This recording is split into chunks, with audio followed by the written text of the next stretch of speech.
1090 Jake, the bloody Bobby Hill, the Super Saiyan Snitch Slayer. This man right here been making waves online for a hot minute. I'm talking about running the numbers up and running them up high. He recently just passed 1 million subscribers. He's dropping videos, no matter how infrequently, that are consistently doing hundreds of thousands of views on his channel. Bro even got mentioned in Drake's song The Heart Part 6 where he was dissing Kendrick. Yo, Broda came a long way from where he started, which was talking about his experience inside the Florida prison system. You know, giving y'all game on that penitentiary life. 1090's really become a staple on YouTube. At least even found itself making it on Vlad TV a couple of times. The man who get people to snitch on themselves, interviewing the man who snitches on snitches. What a combination. Now, throughout his time on YouTube, 1090 Jake has underwent several transformations as far as his content is concerned, which is normally the case with creators. We all start somewhere. We all have a vision. We all adjust as time goes on.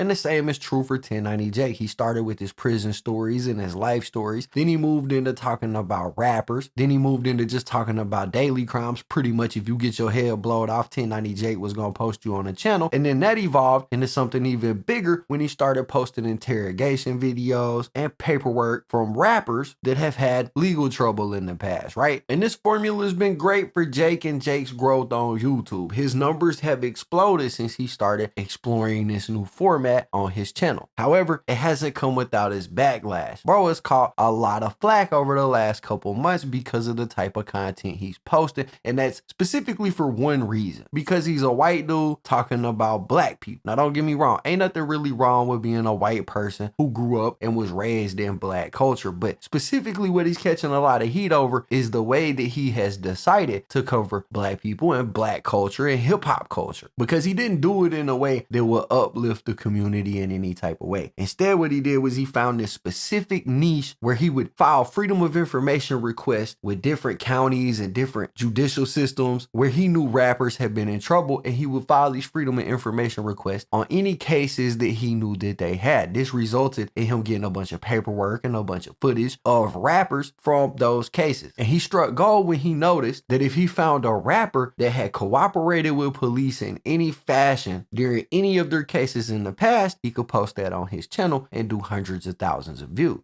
Now, on the surface of this, it's not really as bad as it seems, because what he was doing was picking rappers that were supposed to be gangsters. They portray this image of being gang members. They portray this image of being tough guys from the streets. And he would find cases from these rappers. He would find paperwork that showed that they allegedly cooperated at some point. And that's how he would put his story together. It makes sense on the surface because you're kind of exposing people that are selling people a lifestyle that isn't real, right? You're projecting this image of being a person you're not onto the youth. So 1090 Jake exposing these dudes who are supposed to be gangsters but actually cooperating with police behind closed doors isn't really the problem. In fact, I think with most of those videos he does a good job, but I think the problem that 1090 Jake has ran into is that he's been filing these freedom of information requests. He's been getting the footage and the paperwork of these rappers, and it's been working for him great. But what he's probably finding out is that these freedom of information requests oftentimes, more than not, end up just being declined outright, which means even if you have information about a rapper being arrested and you know all the details about the case, even though you know that, just because you file the freedom of information doesn't mean you're gonna receive anything about that case. FOIAs get declined all the time. So in a nutshell, there's only so many rappers that you can do this to before you start to run out of rappers to do this to. And like I said, when he first started, wasn't really a problem with nobody. They were like, oh, look at so-and-so rapper, supposed to be a big gang member, actually cooperating, get a couple chokers off of it and move on, right?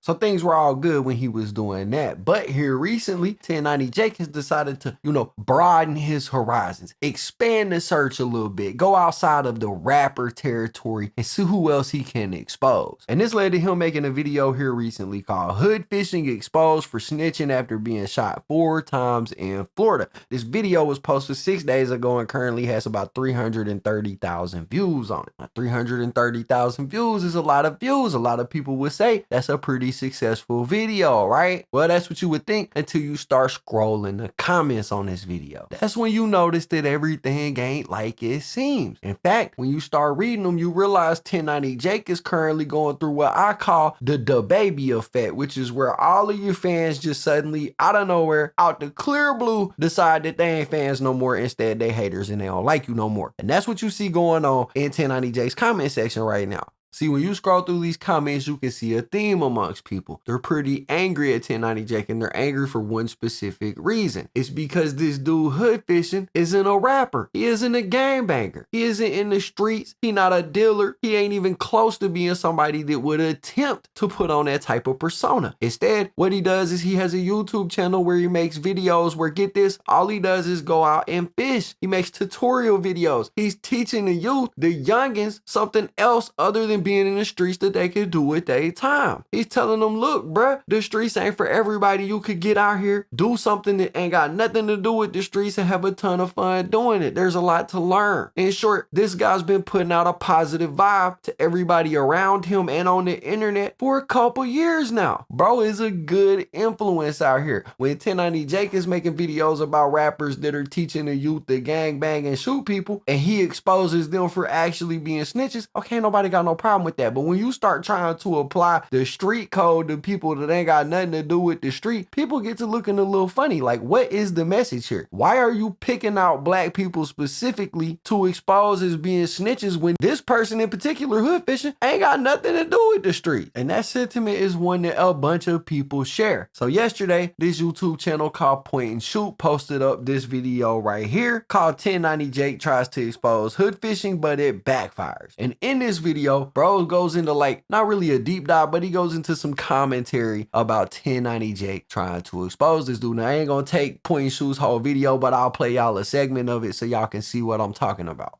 He goes into this video and he goes in on 1090 Jake, pointing out some hypocrisy in his videos, pointing out some hypocrisy in things that he has said, and also questioning what was the point of exposing somebody who ain't got nothing to do with the street. And the sentiment across his video is that this dude is on to something, right? Like, he's justified in calling 1090 Jake out. Here, I'll play out a little bit of it so y'all can see. So 1090 Jake has recently made a video about this Florida-based fishing YouTuber by the name of HoodFishing and called him out for being a snitch. The guy he's exposing for snitching is not a gang member. He's a YouTube fisherman who is successfully making a life for himself away from the streets and is a tremendous positive influence for young people in Florida. So let me just explain really quick what happened. So the guy got shot. I guess his name's Ra. He got shot. He was in the wrong place at the wrong time. He got grazed by bullets, and then he explained what happened. And this was years ago. This is like 10 years ago. So the fact that Jake is coming out with this now just shows that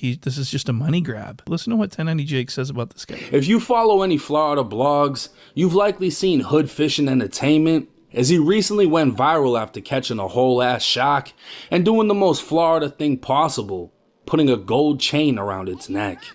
Ra took his shirt off saying he was shot in the back while running, showing he'd been grazed by a bullet. Ra said his friend was possibly hurt but couldn't provide the address to where the shooting occurred. Ra would say he didn't have problems with anyone, but people he knew had problems with them and vice versa. Now, did Ra snitch? At this point, that question doesn't even need an answer. But what many will say is, why does it matter? It matters because no matter how much you change your life for the better, whether you put the guns down to pick up a fishing rod or you put the drugs down to pick up a football, the people in life that don't see the greater things in life will always be looking for someone else to blame. So 1090 Steak is titling this video Exposed for Snitching, and then he says, now people would ask, is this snitching? Well, at this point, that question doesn't even need an answer.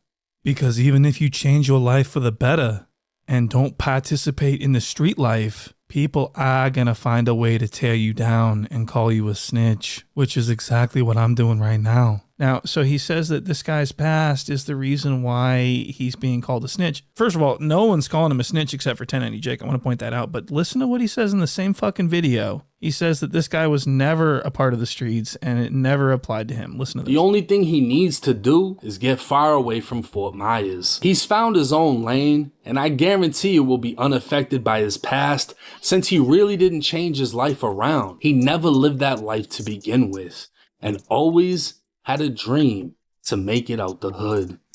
Okay, so he never lived that life. He never even needed to change his life because he was never in anything.